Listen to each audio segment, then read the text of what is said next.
Aquiles Fernando Cooper nasceu em Caçador, 25 de dezembro de 1958, mais conhecido como Cabinho, é um ex-futebolista brasileiro que atuava como atacante.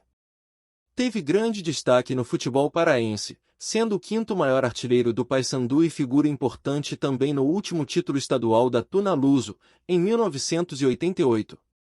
É o maior artilheiro do Paysandu considerando-se a partir da década de 1980.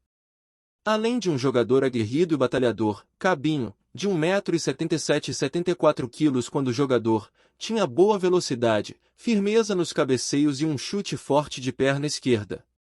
Em 1987, foi o maior artilheiro estadual do Brasil, recuperando a imagem de quem não havia triunfado em clubes sulistas, declarando na ocasião que o Sul não é nada do que a gente pensa.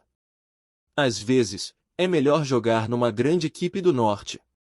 Nascido no estado de Santa Catarina, sendo descendente de alemães, Cabinho começou na Caçadorense, de sua cidade natal. Estreou no time principal em 1978, marcando 2 gols no campeonato catarinense daquele ano. Rumou inicialmente ao Novo Hamburgo e em 1979, passou ao Velo Clube, marcando 1 gol no Campeonato Paulista daquele ano pela equipe de Rio Claro. Cabinho voltou a seu estado em 1980, quando defendeu o Blumenau, que na época ainda chamava-se Palmeiras, mudando de nome no decorrer do campeonato. Curiosamente, seu primeiro gol pelo novo time foi diante de um adversário chamado Paysandu, em derrota de 3-1 para o time de Brusque. Foram ao todo 9 gols no estadual. Em 1981, o atacante voltou ao Velo Clube, disputando a segunda divisão estadual e chegando a integrar naquele ano a seleção paulista juvenil, pela qual marcou 1 gol em vitória por 2-0 sobre a Coreia do Sul. Em seu retorno ao Velo, marcou em somente 2 jogos, mas terminou descoberto pelo Paysandu, em contratação considerada um lance de muita sorte. Primeira passagem pelo Paysandu. O clube alviazul procurava um substituto para o ídolo Chico Espina quando contratou o Cabinho. Ele marcou 4 gols no Brasileirão de 1982. O campeonato paraense daquele ano começou em julho. Em amistosos preparatórios, Cabinho destacou-se especialmente por 3 gols em vitória por 4-2 sobre o Pinheirense. No estadual, foram 13 gols, incluindo em 2 clássicos com a Tunaluso, um em vitória por 2-1 e o único de 1-0, e outro em empate em 1-1 no Repá, no jogo de ida da finalíssima. Cabinho foi o artilheiro do campeonato, mas não necessariamente o protagonista na visão da torcida e mídia, que considerou como maior destaque dos campeões o meio-campista Mesquita, retirado do rival Remo, onde era ídolo mas andava desmotivado. Cabinho inclusive chegou a ser vaiado em parte da temporada. No ano de 1983, embora tenha chegado a marcar gol no campeão Flamengo pelo Brasileirão daquele ano, Cabinho não foi tão bem. Marcou somente 3 gols pelo estadual daquele ano, vencido pela Tunaluso, que não era campeã havia 13 anos. O atacante só marcou em um clássico, em Repá amistoso. Chegou a ser emprestado à Desportiva Capixaba naquele ano. Já em 1984 o catarinense enfim retomou um bom desempenho com regularidade no Papão. Foram 21 gols no vitorioso estadual de 1984, rendendo-lhe nova artilharia da competição. O melhor jogador segundo a crônica esportiva local foi o colega Charles Guerreiro, mas Cabinho foi melhor reconhecido, eleito o melhor centroavante. O bom desempenho foi mantido no estadual de 1985, com o Papão sofrendo somente uma derrota em 19 partidas, nas quais venceu 15. Na campanha, ele chegou a marcar os 3 gols alviazuis em vitória por 3-2, sobre o Pinheirense, e outros 4 em 6-0 sobre a mesma equipe, além do único em vitória por 1-0 no clássico com a Tuna, na época uma potência. Além dos bons desempenhos domésticos, a rival foi campeã da segunda divisão brasileira daquele ano, façanha então inédita no futebol paraense. O artilheiro do campeonato foi o remista Dadinho, com 18 gols, mas Cabinho marcou 15, prejudicado ao ausentar-se de muitas partidas em decorrência de uma lesão. O sucesso no Pará levou Cabinho de volta ao futebol paulista, contratado pela Ponte Preta. Não chegou a marcar gols pela equipe de Campinas, mas foi contratado a peso de ouro pelo Ferroviário, que buscava um substituto ao ídolo Luizinho das Arábias.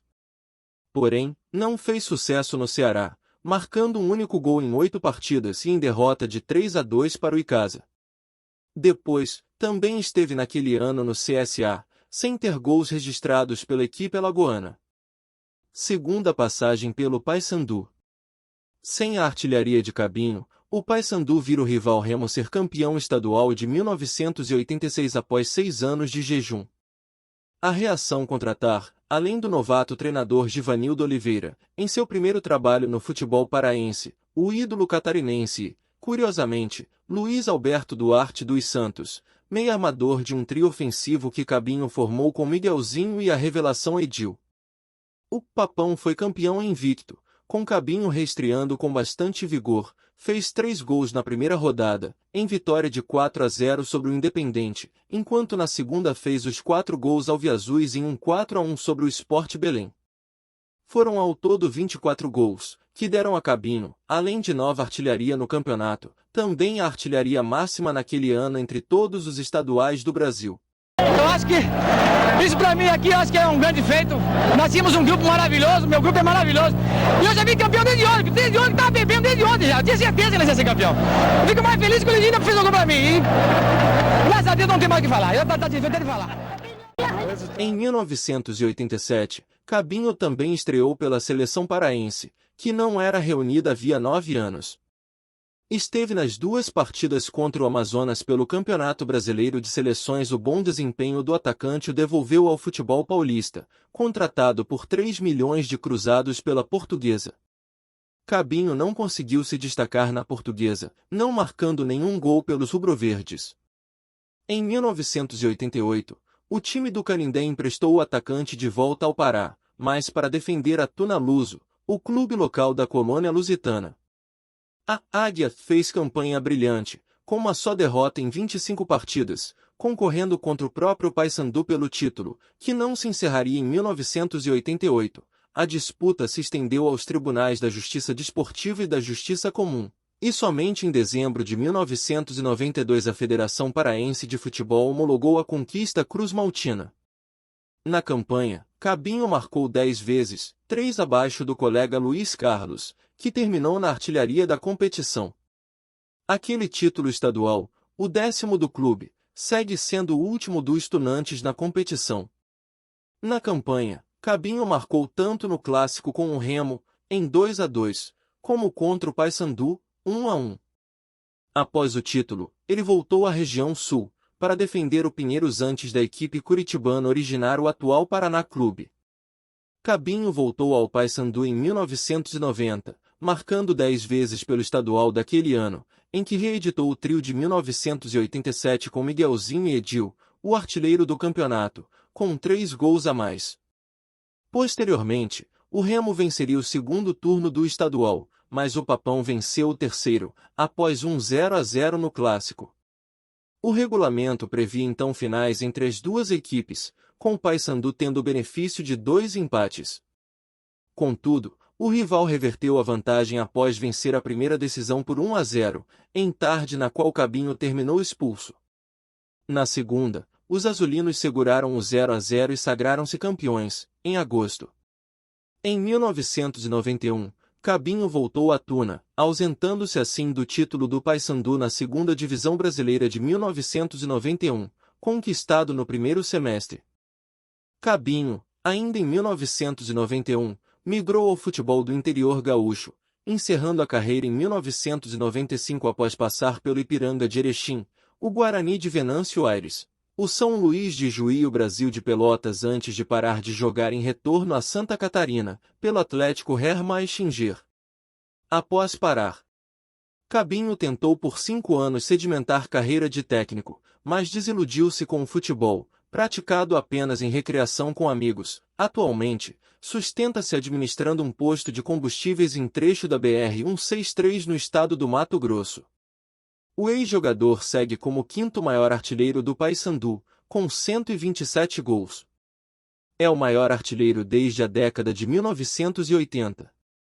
Cabinho está eternizado no nosso futebol e no coração de cada bicolor. E aí, galera do Só Pôster e Fotos de Times de Futebol? Gostaram da nossa história de hoje? Deixe seu like, curta e compartilhe as nossas histórias. Deixe seu comentário com dicas e sugestões de novas histórias e fatos marcantes do nosso futebol. E até a próxima!